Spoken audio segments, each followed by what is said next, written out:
نویرہ نے بتایا تو اس نے گہرا سانس بھرا۔ میرے ساتھ آؤ۔ یمان نے اسے اپنے پیچھے آنے کا اشارہ کیا تو وہ سر ہلاتی اس کے پیچھے چلنے لگی۔ ٹریفک بڑھ گئی تھی جس کی وجہ سے ان کے لیے سڑک پار کرنا مشکل ہونے لگا۔ دھیان سے۔ اچانک یمان نے نویرہ کا ہاتھ تھام کر اسے پیچھے کھینچا کیونکہ دائیں جانے سے ایک گاڑی آ رہی تھی۔ چلو اب۔ یمان نے اس کا ہاتھ چھوڑے بغیر اسے چلنے کو کہا تو وہ اپنے ہاتھ کو دیکھنے لگی جو یمان کے ہاتھ میں قید تھا۔ ہاتھ سے ہوتے اس کی نظریں یمان کے سنجیدہ سے چہرے پر گئیں جہاں اس وقت تفکر کے سائے لہرا رہے تھے۔ وجیح سنجیدہ سا چہرہ آسپاٹ نہیں تھا، اور یہ چہرہ دیکھ کر نہ جانے کیوں نویرہ کو دل میں گدگدی سی ہوئی۔ اس کے قدم یمان کے قدموں کے سنگ آگے بڑھنے لگے تھے جبکہ دل نہ جانے کون سے راگ گلاپنے لگا تھا۔ جانے کیسا احساس تھا اس کے دل جیسے اس کی کلائی میں دھڑکنے لگا تھا جہاں یمان کا ہاتھ جمع ہوا تھا۔ بیٹھو۔ یمان سڑک پار کر کے اب گاڑی کے قریب آتا گاڑی کا دروازہ کھول کر بولا تو وہ چونک کر ہوش میں آئی۔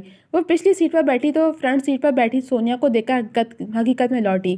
اپنے دل کو سختی سے ڈپٹتی وہ اب کھڑکی سے باہر دیکھنے لگی تھی جبکہ یمان اب گاڑی میں بیٹھ کر گاڑی سٹارٹ کر چکا تھا۔ نویرہ نے سونیا کو مخاطب کرنے کی کوشش نہیں کی تھی، وہ دل ہی دل میں خود کو اپنی اوقات یاد دلا رہی تھی۔ کہاں وہ عام سی شکل و صورت کی مالک، کم پڑھی لکھی اور یتیم لڑکی، اور کہاں سونیا، ایک پڑھی لکھی اعلیٰ خاندان سے تعلق رکھنے والی بے حد خوبصورت لڑکی۔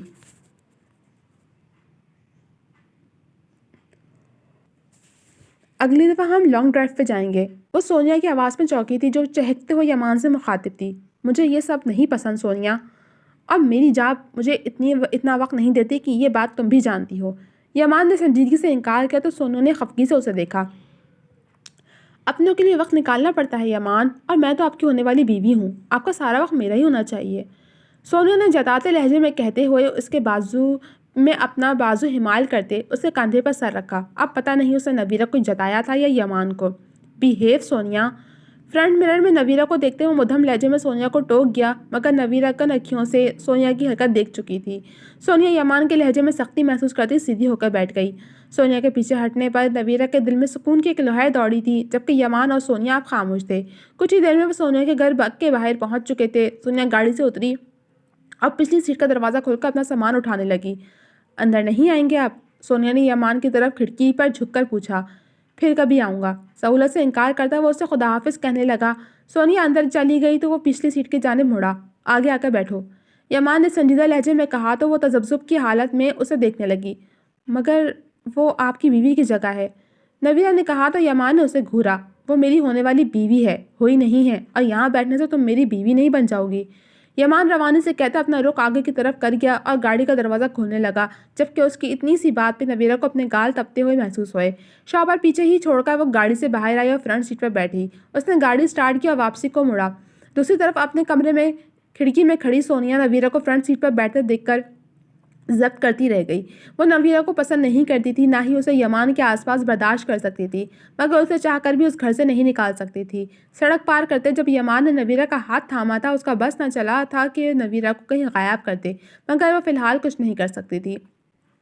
آئندہ بازار اکیلے آنے کی ضرورت نہیں ہے، کوئی بھی چیز چاہیے ہو تو مجھے بتانا جب تک صدیق نہیں آ جاتا۔ گاڑی مین روڈ پر ڈال کر یمان نے اسے ہدایت کی تو وہ سر ہلا گئی۔ یمان اس سے اب نرمی سے بات کرتا تھا جس پر وہ خوشی محسوس کرتی تھی، ورنہ غصے سے یمان کو دیکھ کر تو اس کا خون ہی خشک ہو جاتا تھا۔ ایک بات پوچھوں؟ نویرہ نے کچھ جھجکتے ہوئے پوچھا۔ پوچھو۔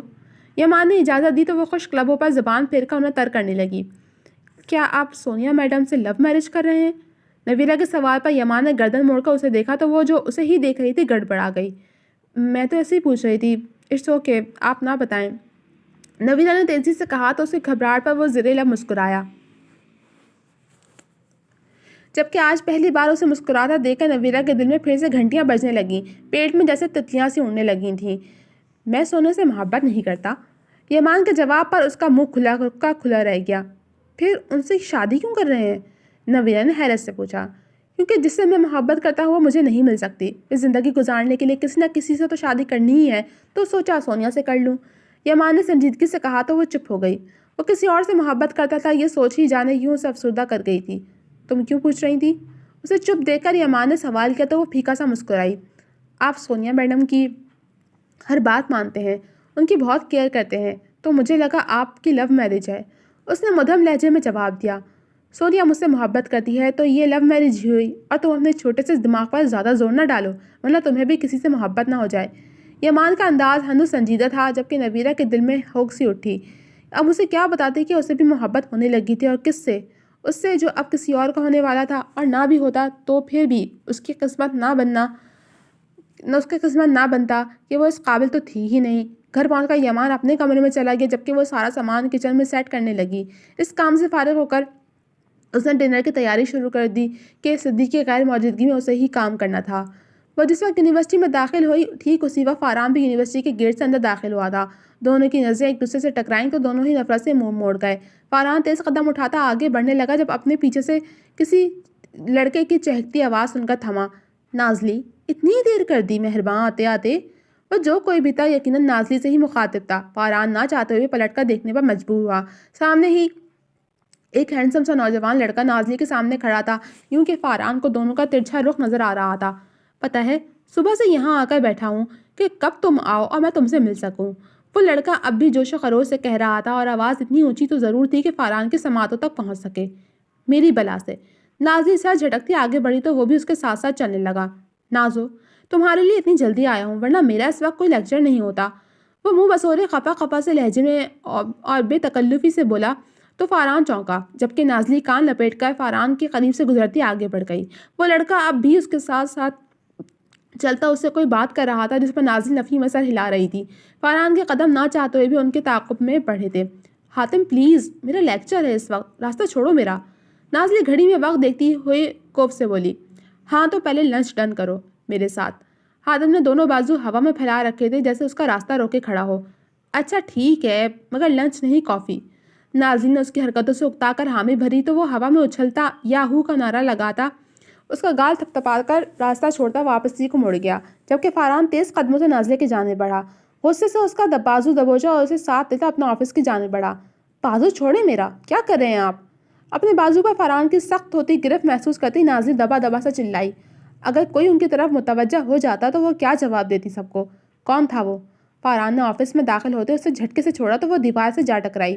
سر کا پچھلا حصہ اور کمر دیوار سے ٹکرایا تھا، جس کی وجہ سے درد کی ایک شدید لہر اس کے سر اور کمر پر اٹھی تھی۔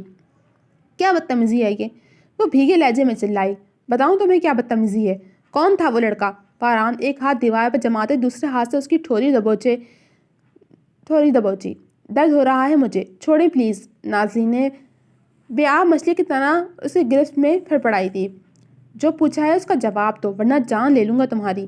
فاران کی آنکھوں کے سامنے ابھی تک وہ منظر گھوم رہا تھا جب حاتم نے نازلی کا گال تھپتھپایا تھا۔ حاتم ہے وہ۔ نازلی بری طرح سسکی تو فاران کی گرفت مزید سخت ہوئی۔ آج کے بعد میں تمہیں کسی لڑکے کے ساتھ نہ دیکھوں، ورنہ اچھا نہیں ہوگا۔ ایک جھٹکے سے اس کی ٹھوری چھوڑتا وہ پیچھے ہوتا گرایا تو نازلی نے نفرت سے اسے دیکھا۔ آپ ہوتے کون ہیں مجھ پر حکم چلانے والے؟ میں جس کے ساتھ مرضی رہوں، آپ کوئی نہیں ہوتے مجھے روکنے والے۔ اس کے رویے پر وہ دل برداشتہ ہو کر چیخی تو فاران ایک بار پھر اس کے نزدیک آیا، اس کے دونوں بازو تھام کر پیچھے کمر سے لگایا اور اس کے چہرے پر جھکا۔ شوہر ہوں تمہارا، سمجھی تم؟ فاران نے سرد لہجے میں جتایا تو وہ تلخ سا ہنسی۔ آپ میرے شوہر نہیں ہیں، سمجھے آپ؟ یاد ہے نا کہ کیا کہا تھا آپ نے کہ کبھی رخصتی نہیں کروائیں گے؟ تو آپ میرے شوہر نہیں ہیں۔ کوئی حق نہیں آپ کا مجھ پر، نہ ہی میں آپ کو اپنا شوہر مانتی ہوں۔ آئندہ میرے قریب آنے کی کوشش مت کیجیے گا، اور نہ ہی میری زندگی میں مداخلت کیجیے گا، ورنہ آپ کے لیے اچھا بالکل نہیں ہوگا۔ وہ زہر قند لہجے میں بولی تو فاران کی گرفت اس پر ڈھیلی پڑی۔ ہاں ٹھیک ہی تو کہہ رہی تھی وہ، اس نے خود ہی تو کہا تھا کہ وہ اس کو کبھی قبول نہیں کرے گا، تو اب کیوں وہ اس پر حق جتا رہا تھا؟ کیوں اسے کسی لڑکے کے ساتھ دیکھ کر بھڑک گیا تھا؟ کیونکہ وہ اس کی بیوی تھی، نفرت کا دعوے دار ہی صحیح، مگر تھا تو ایک مرد ہی جس میں غیرت کوٹ کوٹ کر بھری ہوئی تھی، جو اپنی بیوی کو کسی غیر مرد کے قریب بھی برداشت نہیں کر سکتا تھا، چاہے پھر وہ اپنی بیوی کے ساتھ جیسے بھی سلوک کرے۔ اسے ساکت کھڑے دیکھ کر نازلی نے اپنا دوپٹہ درست کیا اور پھر بیگ کندھے پر لٹکاتی واپس جانے کو مڑی۔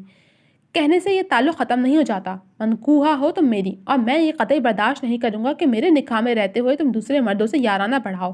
میں جب طلاق دے دوں گا تو جس کے ساتھ مرضی رہنا، میری بلا سے۔ اسے اپنی پشت سے فاران کی نفرت بھری آواز سنائی دی تو وہ تلخ سی مسکراہٹ لبوں پر سجا کر پلٹی۔ میں جو چاہوں گی وہ کروں گی، اور طلاق تو بہت جلد ہو کر رہے گی۔ ایک کم ظرف شخص کے ساتھ اپنی زندگی برباد نہیں کرنی مجھے۔ وہ ایک ایک لفظ پر زور دیتی آج ہر لحاظ بھول گئی تھی۔ آخری وار کرتے وہ دروازہ کھولتی باہر نکل گئی، جبکہ فاران اس کے چیلنج کرتے لہجے پر خود کو اندیکھی آگ میں جلتا محسوس کرنے لگا۔ مجھے میری محبت سے دور کر کے تم نے سوچا بھی کیسے کہ تمہیں میں خوشی سے زندگی گزارنے دوں گا؟ اب تو بھول جاؤ تم کہ میں تمہیں طلاق دوں گا، ساری زندگی میرے نکاح میں رہو گی، کبھی جان نہیں چھوٹے گی تمہاری مجھ سے۔ دروازے کو گھورتا ہوا فیصلہ کن انداز میں بڑبڑایا تھا، نہ جانے اب اس کا فیصلہ کیا رنگ لانے والا تھا۔ جی تو جناب، کیسی لگی آپ کو یہ ایپیسوڈ؟ امید ہے پسند آئی ہوگی۔ کمنٹ سیکشن میں اپنی رائے کا اظہار ضرور کیجیے گا۔ جب ملوں گی آپ سے اگلی قسط کے ساتھ، تب تک کے لیے اللہ حافظ۔